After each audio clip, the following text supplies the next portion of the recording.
इस वीडियो में हम बात करेंगे हमारे फंडामेंटल ड्यूटीज के बारे में, यानी कि हमारे मूल कर्तव्य। इससे पहले मैं आपको फंडामेंटल राइट्स के बारे में बता चुकी हूं और ये राइट्स हमें हमारे कॉन्स्टिट्यूशन मेकर्स ने दिए थे। जहां पर मैंने आपको ये बताया था कि डीपीएसपी राज्यों के कर्तव्य होते हैं, तो वही फंडामेंटल ड्यूटीज हमारी यानी कि नागरिकों के कर्तव्य होते हैं। इससे पहले मैं फंडामेंटल राइट्स और डीपीएसपी पर एक वीडियो बना चुकी हूँ, जिनकी लिंक मैं आपको डिस्क्रिप्शन बॉक्स में दे दूंगी। आप वहां से जाकर वो वीडियो को देख सकते हैं। अब हम शुरू करते हैं मूल कर्तव्यों के बारे में। देश में पहली बार आपातकाल 26 अक्टूबर 1962 को लगा था। उस समय भारत और चीन के बीच में युद्ध हुआ था। युद्ध और देश की सुरक्षा को ध्यान में रखते हुए यह आपातकाल लगाया गया था। इसके बाद में 3 दिसंबर 1971 को भारत और पाकिस्तान के युद्ध के समय यह आपातकाल लगा था। लेकिन 25 जून 1975 की रातों रात अचानक से देश में आपातकाल लागू कर दिया जाता है और यह आपातकाल 25 जून 1975 से 21 मार्च 1973 तक चला। इस समय पीएम इंदिरा गांधी ने आर्टिकल 352 का यूज करके राष्ट्रपति फखरुद्दीन अली अहमद से आपातकाल लगाने की सिफारिश की थी। जहां 1971 के भारत पाकिस्तान युद्ध में हम युद्ध तो जीत गए थे, लेकिन देश की जीडीपी बहुत गिर गई थी। बेरोजगारी चरम सीमा पर थी। ऑयल क्राइसिस और सूखा जैसे हालात पैदा हो गए। मजदूरों से लेकर छात्रों और युवाओं समेत हर वर्ग में सरकार के खिलाफ नाराजगी थी। पूरे देश में उस समय स्ट्राइक चल रही थी और वहीं जयप्रकाश ने भी अपना संपूर्ण क्रांति मूवमेंट शुरू कर दिया था, जिससे इंदिरा गांधी को लगा कि सब कुछ हाथ से ना चला जाए, इसलिए उन्होंने पूरे देश में आपातकाल लागू कर दिया था। उसमें कंडीशन ये थी कि इंदिरा गांधी का जो कोई भी विरोध करता था उसे जेल में डाल दिया जाता था और उस समय करीब 1,10,000 लोगों को जेल में डाला गया था। उस समय जब देश में आपातकाल लगता था तो किसी भी व्यक्ति का कोई भी राइट और कोई भी फ्रीडम नहीं बचता था। उस समय गवर्नमेंट ने अपनी पावर का बहुत यूज किया और कॉन्स्टिट्यूशन में मेजर चेंजेस किए। गवर्नमेंट ने सोचा कि सिटीजन के पास में फंडामेंटल राइट तो हैं, लेकिन उनके पास में उनकी कुछ ड्यूटीज भी तो होनी चाहिए। इसलिए गवर्नमेंट ने आपातकाल के दौरान 1976 में सिटीजन को उनकी ड्यूटीज रियलाइज करवाने के लिए एक कमेटी बनाई, जिसका नाम था सरदार सवर्ण सिंह कमेटी। जैसा कि हम जानते हैं कि हमारे कॉन्स्टिट्यूशन में फंडामेंटल राइट्स तो थे, लेकिन फंडामेंटल ड्यूटी जैसा तो कुछ था ही नहीं।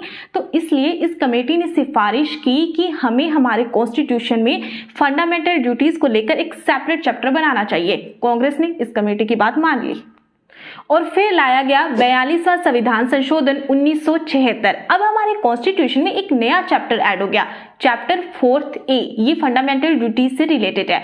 इस चैप्टर में केवल एक ही आर्टिकल है, आर्टिकल 51A, और इसमें 10 फंडामेंटल ड्यूटीज को जोड़ा गया। बाद में 86वें संविधान संशोधन 2002 के द्वारा एक और फंडामेंटल ड्यूटीज को जोड़ दिया गया। तो अब हमारे पास में टोटल 11 फंडामेंटल ड्यूटीज हैं, जहां पर हमने ये देखा था कि फंडामेंटल राइट्स सिटीजन और कुछ बहुत नॉन सिटीजन पर भी लागू होते हैं, लेकिन फंडामेंटल ड्यूटीज केवल सिटीजन पर भी लागू होती है। अब हम देख लेते हैं कि हमारी ये 11 फंडामेंटल ड्यूटीज कौन कौन सी हैं। आप जितनी भी स्कूल की बुकें उठा के देखेंगे, जैसे मान लो कि मेरे पास में यहाँ पे 10th की बुक है एसएसटी की, तो आप यहाँ पे इसके लास्ट वाले पेज पे देखिए, जो ये लिखे गए हैं ये मूल कर्तव्य यानी कि फंडामेंटल ड्यूटीज है।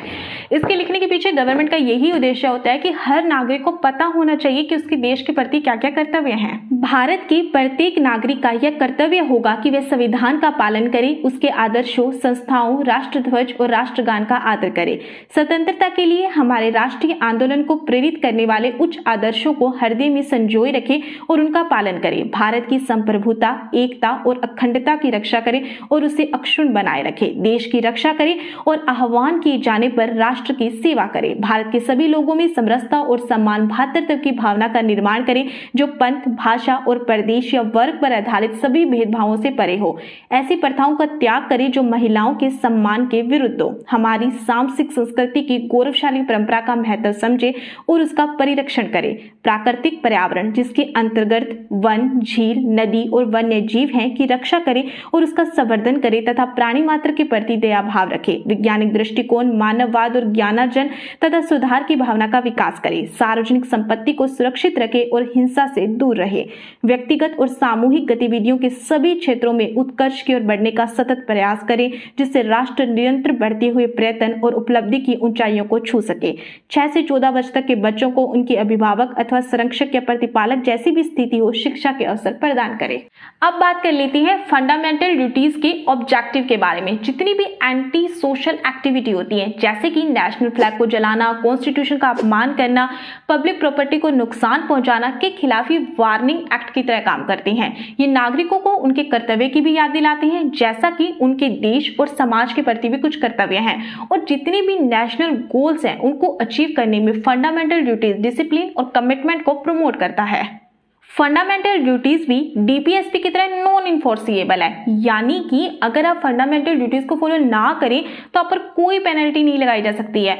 लेकिन हाँ, अगर पार्लियामेंट कोई लॉ इनेक्ट करे तो इसको इन्फोर्स किया जा सकता है। इस वीडियो में आज इतना ही। अगर आपको मेरी ये वीडियो अच्छी लगी है तो मेरी वीडियो को लाइक और शेयर कर दीजिए और मेरे चैनल को भी सब्सक्राइब कर दीजिए। फिर मिलेंगे एक नई वीडियो के साथ में, तब तक के लिए धन्यवाद।